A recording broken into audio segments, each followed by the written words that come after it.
শুভ সন্ধ্যা। আমি ফামিলি। আমি রাজস্বী। আমরা আজকে আপনাদের কাছে প্রেজেন্ট করছি মৈনাক সেনগুপ্তের একটি হাসির নাটক তোমার কাছেই ফিরে আসবে। আশা করি আমাদের প্রচেষ্টা আপনাদের ভালো লাগবে এবং আনন্দ দেবে। আর যদি কিছু ভুল আপনারা ধরতে পারেন তাহলে ক্ষমা করে দেবেন। তাহলে শুরু করছি আমাদের স্মৃতি নাটক তোমার কাছেই ফিরে আসবে।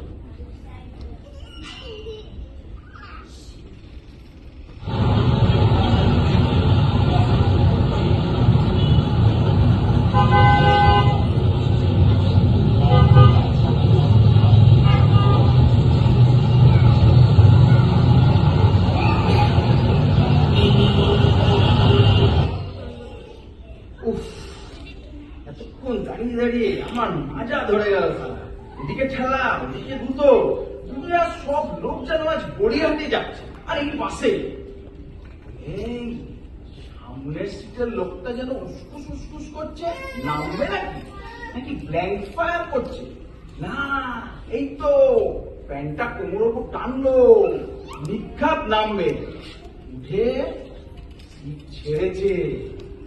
বাপরে, কি আরাম! প্রায় এক যুগ যেন বাঁশের রড ধরে ঝুলছিলাম। এই যে উঠুন তো। কাকে বলছেন? আরে আমার দিকে তাকান। হ্যাঁ, আরে আমার দিকে তাকান। আরে আমি কি টেরা? না তো। তবে আপনার চোখ দুটো তো রীতিমতো সুন্দর, যাকে বলে ওই পটল চেরা। সেটা ইফটিজিং হচ্ছে। আরে না না না, আপনাদের হাসতে হবে, একে আমিই সামলে দিতে পারবো। বারে, আপনিই তো জানতে চাইলেন আপনার চোখ দুটো কেমন। এ কে রে? হ্যাঁ, কি বললাম আর কি মানে করলো? কাকে দিয়েছে রাজার পাট? আরে পাস, আপনি আমাকে চেনেন নাকি? বুঝলো কোন লোককে? তাহলে নাম জানেন না কি করে? রাজা। অদ্ভুত কিছু। হ্যাঁ দাদা, আলিপুর থেকে আসছেন নাকি? আরে সেটাও জানেন? হ্যাঁ, না জানার কি আছে ভাই, দেখেই তো বোঝা যাচ্ছে এইমাত্র চিড়িয়াখানা থেকে ছাড়া পেয়েছে। যা বলার সবই তো আপনার চোখে চোখ রেখেই বলছি। আপনাকে বলছি সিটটা ছাড়তে, বুঝতে অসুবিধা হচ্ছে? সিটটা ছাড়ুন। ও বুঝেছি। কি হলো?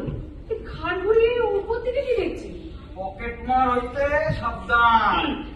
কি যাতা বলছেন? হ্যাঁ, খবরদার মুখ সামনে কথা বলবে। চাপ বাবা, যা লেখা আছে তাই তো বলছি দিদি। আপনার কিছু বলার থাকলে বাস কোম্পানিকে বলুন। এখানে লেডিস না লিখে পকেট মাল লিখে রেখেছে, সে দোষ কি আমার? হ্যাঁ হ্যাঁ, ঠিকই লিখেছে।